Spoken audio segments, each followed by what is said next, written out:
Hey guys, Jane here, and today I'm coming to you with my part 2 of my July 2019 wrap-up. And actually this month I have 3 wrap-ups total. I had part 1, which was the beginning of the month where I had read 5 books. I had a reading rush wrap-up that I did separately, which was 4 books, and now I'm going to do my part 2 wrap-up, which is, I believe, 5 books. Just because putting everything together would have made for a really long wrap up, especially because some of these books I'm not going to do a separate video on. And the ones I don't do a separate video on, I like to give a little extra time in the wrap up. This was a fairly good reading month. I had 2 4s, 2 3s, and 1 DNF. So I'm going to start off with the DNF. The DNF was an ebook. Now, as some of you may know, I really like to read at least 1 ebook a month off my Kindle because I have a ton of books in there. And so I started this one, didn't get very far, and ended up DNFing. And that book was called Eden's Apple, The Mother Goddess Wisdom. Now, I think this book was supposed to be an exploration of where this person said that there was mentions of goddess in the Bible. And just kind of, their claim was that in the original Bible, there was a mother goddess mentioned, and that over time and with translation, she was kind of taken out. I don't know if any of that's true. I don't have a comment on any of the scholarly parts of it. I didn't have an issue with the content of it. I just didn't think it was well written. I started reading it, and he starts with a warning of, hey, once I open your mind, you're never gonna be able to take it back. And, I'm not particularly religious, so I wasn't worried about that. I mean, if you want to point something out to me, it's not gonna affect me in any way. As far as, if that was true, that's fine. It's not going to bother me. But then it was just the way he spoke was just very rambly. I didn't have a problem with the content. I just couldn't stand how he was telling it. It reminded me of somebody who was kind of crazy talking about a conspiracy theory. And I hate to say that because, I'm not saying that his points weren't valid. He might very well have had really good information and done really good research, but it was just so rambly. I DNF'd it. Couldn't do it. All right, so next I'm going to do my 3 stars. And the first 3-star I had was a graphic novel, and that was Sandman, Preludes and Nocturnes, which is volume 1. Y'all know I like Neil Gaiman, okay. His stuff's kind of hit or miss for me, and this is kind of a miss. So this is about these people, bad guys, are trying to kidnap Death. And Death has a brother who is Dream. And he's kind of the lord of the dream world, is my understanding.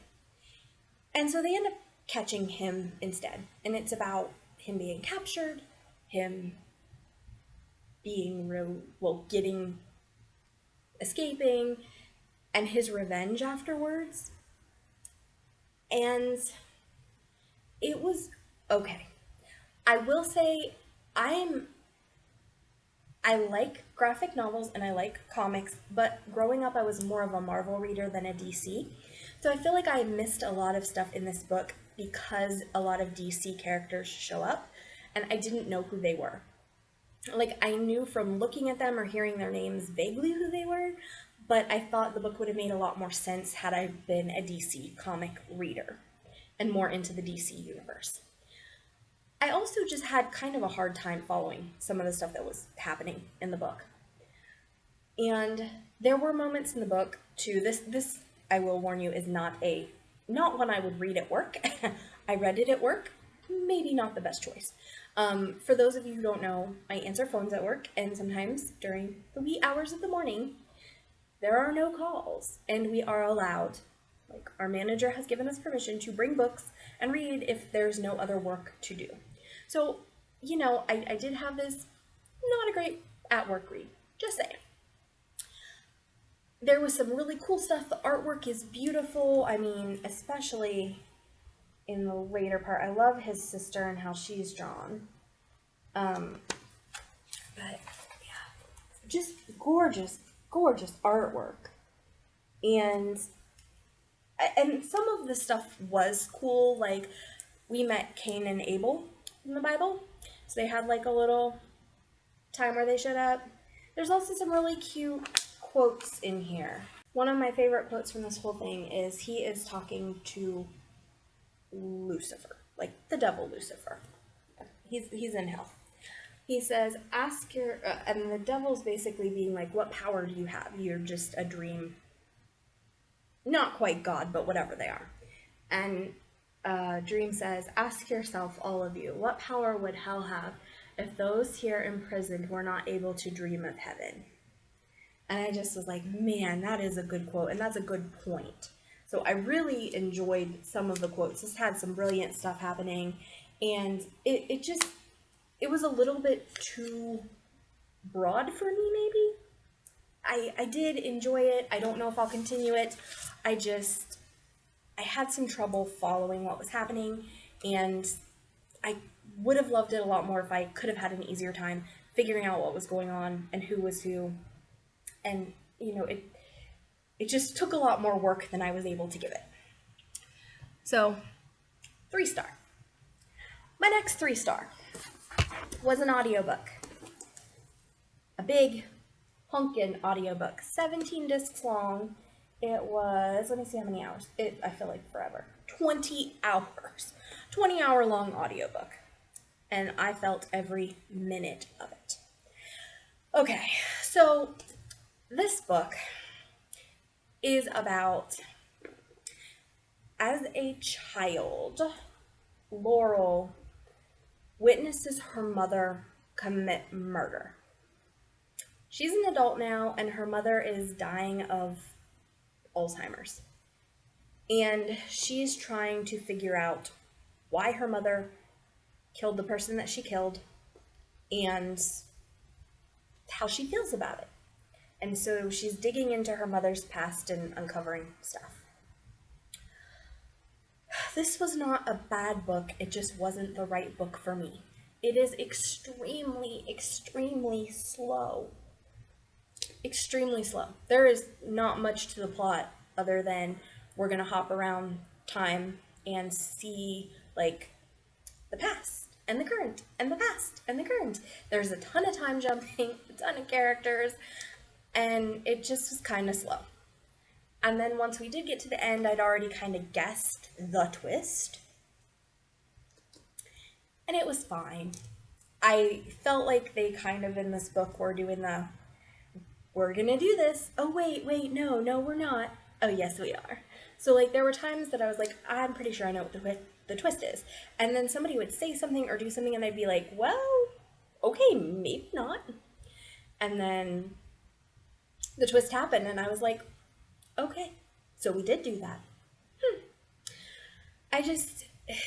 It wasn't a bad book, and I think if you like the really slow, really long, drawn-out family drama, this might be perfect for you. I have heard it compared to the 13th Tale, and I wasn't in love with the 13th Tale either. So maybe if you love the 13th Tale, give it a try. This just wasn't for me. It was okay. It wasn't bad. I enjoyed it. I just didn't think it needed to be 20 hours long. Okay, so those are my 3-star reads. My 4-star reads.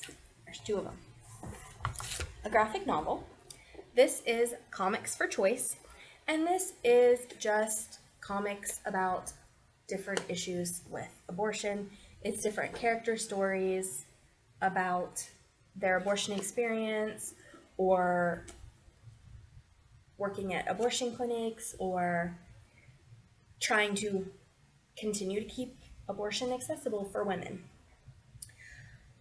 I If you've read any of my books, you know that I'm pro-choice. I believe that everybody should have that choice. And so this was an interesting read. I learned some stuff. It wasn't mind-blowing to me because I already kind of felt this way. I have never personally had an abortion, I will tell you. Apparently 1 in 4 women has, though, according to these stats, which surprises me. Apparently it's something we just, as women, don't talk about. I have never had one. I am not going to say I probably never would, but because of my infertility, it's really darn hard for me to get pregnant. So I can't see any situation where I would, but that doesn't mean I don't think it's a valid choice and something that we need to keep legal and make available to women. So I do think this comic had a lot of cool things to say.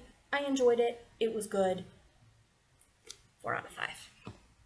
All right, so my last book is maybe a little bit controversial of a rating because it was one that content-wise, it might have been closer to a 3.5, but I loved it and I had a good time with it, so I'm giving it a 4. And it was my Kindle read for the month, and it is Fat Vampire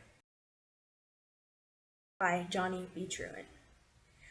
So Fat Vampire is about a vampire named Reginald, or I'm sorry, a man named Reginald who is overweight and who gets turned into a vampire. Now, he is not the typical sexy vampire, and as a matter of fact, being an overweight vampire causes some problems. Like, he sucks at chasing people, so getting food's kind of an issue. But he has some other powers, and it's freaking adorable. So, there's a lot of character in there, and there's a lot of funny, it's just a humorous story. A lot of things happen in ways that I didn't expect them to, especially at the end. There's some really heartwarming and cute and adorable moments, especially as Reginald is making friends with people. Now, people he's supposed to be eating, but can't catch to eat, so he's not gonna. And, it was really fun. I was telling my brother about the book, and he asked if it was fat shamey at all. And I do have to say there was probably moments where it bordered on fat shamey, but it was all used for laughs in the context of the book. And I didn't necessarily think it was fat shamey as much as just kind of realistic. Like, I probably am not going to outrun anybody if I have to chase them, to eat them. I mean, they have to be pretty slow. Again, I think it was played up a little bit more with him, but, I'm not in super athletic shape. Another thing is they have him, once he becomes a vampire, eating copious amounts of food. And at first I was like, oh, that's kind of fat shamey. But then he made a good point, and I thought about it, and I'm like, dang, you're not wrong. And that is, he says, I can't gain weight. It's not going to hurt my health. I'm not going to get diabetes or heart disease. So why shouldn't I eat the food I want to eat? Because it's yummy. And I thought, he's not wrong. And, I've been fighting my weight my whole life. And I did not feel shamed by this book at all. And you guys, if you've watched some of my wrap-ups previously, it's tricky for me. Sometimes I really hate the way fat characters are portrayed. And this I did not have a problem with. Now, part of it, too, is there's probably some inner bias because I love Johnny B. Truant as a writer.